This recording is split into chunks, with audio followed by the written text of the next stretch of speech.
গরমকালে দুপুরবেলা ভাতের সাথে এরকম একটা আম ডাল হলে আর কিছুই লাগবে না। 2টা কাঁচা আম নিয়েছি, ছাড়িয়ে এগুলো এরকম লম্বা লম্বা পাতলা করে কেটে নিব।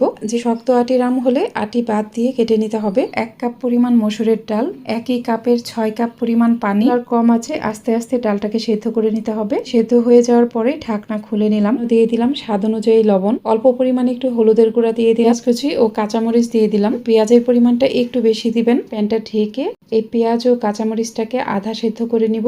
পেঁয়াজ ও কাঁচামরিচটা কিন্তু অর্ধেক সেদ্ধ হয়েছে, এরকম সবুজ সবুজই আছে। ডাল ঘুটনির সাহায্যে ডালটাকে ভালোভাবে ঘুটে দিব। ডালের জন্য একটা ফোড়ন তৈরি করব। কিছুটা রান্নার রেগুলার তেল নিয়ে নিলাম, অল্প একটু কালো জিরা দিলাম, দিয়ে দিলাম কিছু রসুন কুচি, একটা শুকনা মরিচ মাঝখানে ভেঙে দিয়ে দিলাম, একটা তেজপাতা দিলাম। সবকিছুই হালকা বাদামি কালার করে ভেজে নিতে হবে। এই রসুন কুচিটা এরকম একটু ব্রাউন কালার হয়ে গেছে, ঠিক এ পর্যায়ে দিয়ে দিতে হবে কেটে নেওয়া আম। ফোড়নের সাথে আমটাকে বেশ কিছুক্ষণ সময় নিয়ে একটু ভেজে নিব। খেয়াল রাখবেন এগুলো যেন পুড়ে না যায়। ভাজতে দেখবেন আমটা অনেকটা সেদ্ধ হয়ে যাবে আর আমের কালারটা অনেকটা চেঞ্জ হয়ে যাবে। রসুন, কালো জিরা সবকিছুর একটা খুব সুন্দর সুঘ্রাণ পাওয়া যাবে। রসুনটাও দেখুন খুব সুন্দর একটা বাদামি কালার ধারণ করেছে। এই ফোড়নের মাঝে কিছুটা গরম ডাল দিয়ে দিব। যখন এটা ভালোভাবে ফুটে উঠবে, পাশের চুলায় ডালের মাঝে দিয়ে দিব।